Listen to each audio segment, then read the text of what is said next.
সাহিবুকা feel জান্নাতি জাজ্জার, কিয়ামতের দিন তোমার সাথী হবে একজন কসাই। কে হবে?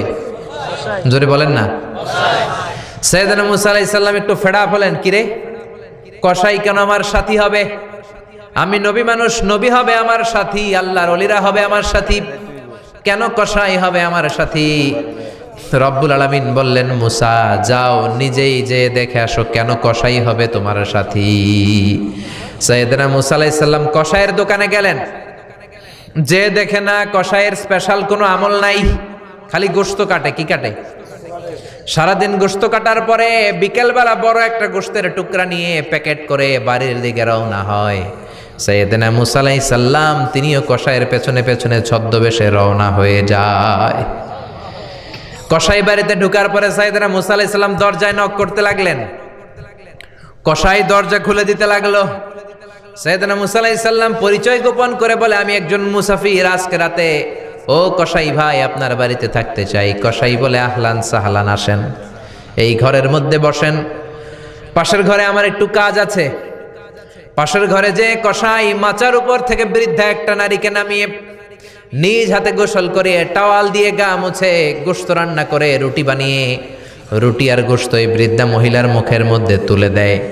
মহিলাটা তৃপ্তি সহকারে খাওয়ার পরে হাত দুইটা উপরের দিকে তুলে আঁচলটা পেতে আল্লাহর ডেকে বলে, আল্লাহ আমার ছেলের উপর আমি সন্তুষ্ট, এই বলে বিড়বিড় করে কি যেন দোয়া করে দেয়।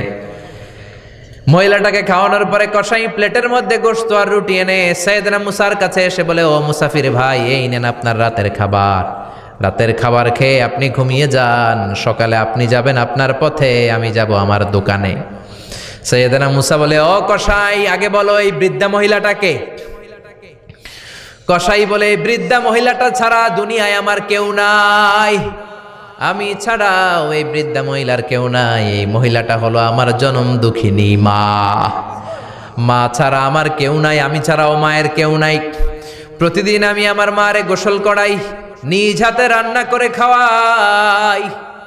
সাইয়েদনা মুসা বলে, তোমার মা হাত তুলে কি দোয়া করলো এটা বলো।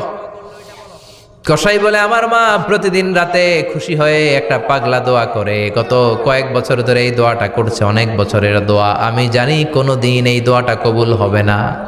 সাইয়েদনা মুসা বললেন, কি দোয়া? কসাই বলে, আমার মা খুশি হওয়ার পরে চোখের পানি ছেড়ে দিয়ে হাত তুলে বলে, আল্লাহ আমি আমার ছেলের উপর অনেক সন্তুষ্ট, শুনেছি এই জামানার বনি ইসরায়েলের সবচেয়ে বড় পয়গম্বর, তার নাম নাকি মুসা কালিমুল্লাহ। আমি তোমার কাছে দোয়া করে গেলাম, আমার ছেলেরে তুমি ওই মুসা নবীর সাথে জান্নাতে ঢুকাইয়া দিবা। মুসা আলাইহিস সালাম বলে, কানেকশন তো এই জায়গায়, আসল কানেকশন তো এখানে, এটা তো মায়ের দোয়ার বরকত। আল্লাহু আকবার। এজন্য মায়ের দোয়ার বরকতে কসাইকেও নবীর সাথী বানিয়ে দিয়েছে কে? বিশ্বনবী বাবা মার আদর পায় নাই, জন্মের আগে বিশ্বনবীর বাবা নাই, 6 বছর বয়সে মা নাই, দাদার কাছে মানুষ হয়েছেন, চাচার কাছে মানুষ হয়েছেন। বিশ্বনবী হুদাইবিয়ার উমরা যেদিন করতে যাবেন, 1400 সাহাবীকে নিয়ে বিশ্বনবী উমরা করার জন্য রওনা হলেন। পথিমধ্যে আবওয়া নামক জায়গার মধ্যে বিশ্বনবীর মায়ের কবর। বিশ্বনবীর মায়ের নাম কি? তোরা দেখে যা আমিনা মায়ের কোলে, মধু পূর্ণিমারি সেথা চাঁদ দোলে, যেন উষার কোলে রাঙা রবি দোলে, কুল মখলুকে আজি ধ্বনি ওঠে কে লই, কালেমা শাহাদাতের বাণী ঠোঁটে কে লই, পরে দুরুদ ফেরেশতা বেহেশতের দুয়ার খোলে, তোরা দেখে যা আমিনা মায়ের কোলে। ঠিক কি না? মায়ের কবর পড়ল সামনে, জায়গার নাম আবওয়া, ছোট্ট একটা টিলা। 1400 সাহাবীদের দিকে তাকিয়ে বিশ্বনবী বললেন, ও সাহাবারা, এটা আমার মায়ের কবর, আমি আল্লাহর কাছ থেকে অনুমতি পেয়েছি মায়ের কবর জিয়ারত করার, তোমরা যারা জিয়ারত করতে চাও আসো। 1400 সাহাবী বলে, আমরাও আপনার মায়ের কবর জিয়ারত করব। বিশ্বনবী 1400 সাহাবীরে বললেন, জিয়ারত করার সময় কেউ কিন্তু কান্নাকাটি করতে পারবা না। 1400 সাহাবীকে কান্নাকাটি করতে নিষেধ করে বিশ্বনবী যখন নিজের মায়ের কবরের সামনে দাঁড়ালেন, বিশ্বনবী ছোট্ট বাচ্চার মতো হাউমাউ করে কান্না শুরু করে দিলেন। বিশ্বনবীর কান্না দেখে 1400 সাহাবাও কান্না শুরু করে দিল।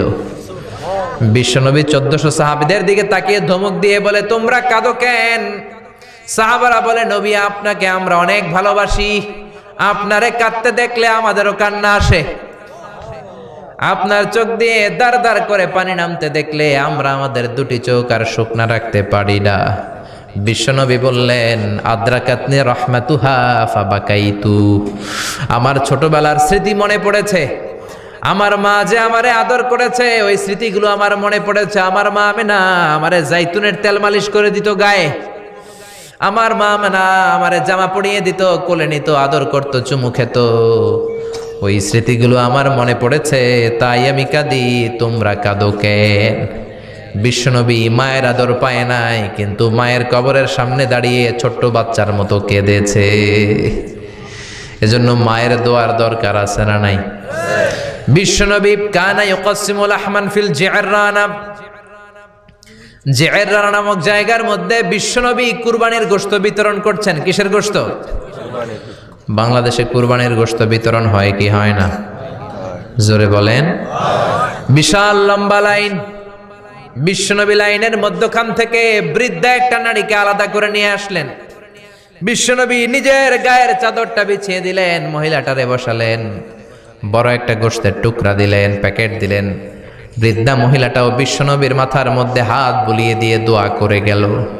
সাহাবীরা বললেন, ইয়া রাসূলুল্লাহ, ইয়া হাবিবাল্লাহ, হাজার হাজার মানুষ, কাউকে তো লাইন থেকে আলাদা করলেন না, কে এই বৃদ্ধা মহিলা? কেন এই মহিলারে নিজের চাদরের উপরে বসতে দিলেন?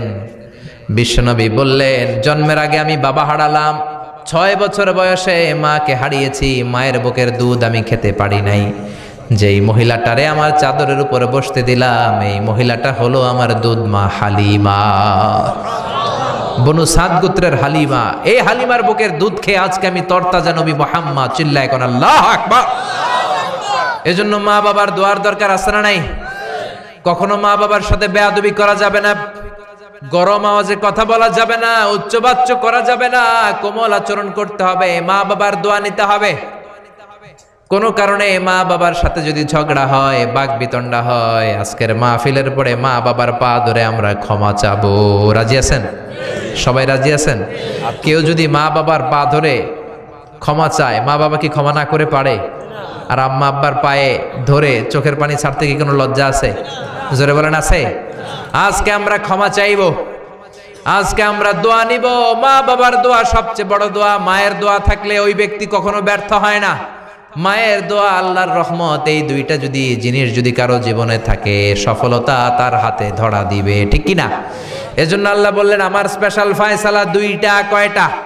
وَقَضَى رَبُّكَ أَلَّا تَعْبُدُوا إِلَّا إِيَّاهُ وَبِالْوَالِدَيْنِ إِحْسَانًا।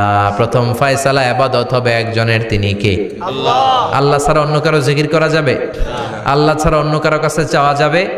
আল্লাহ ছাড়া কোনো মাজারে যে সেজদা দেয়া যাবে? দ্বিতীয় ফয়সালা হলো মাতা পিতার খেদমত করতে হবে। আমরা যতটুকু পারি মা বাবার জন্য অর্থ ব্যয় করব, তাদের খেদমত করব, তাদের কাছ থেকে দোয়া নিব। আমাদের জীবনকে উজালা করে দিবে কে? আরো জোরে বলেন কে? আল্লাহ তাআলা আমাদের সবাইকে কথাগুলো বুঝার ও আমল করার তৌফিক দান করুক। আমরা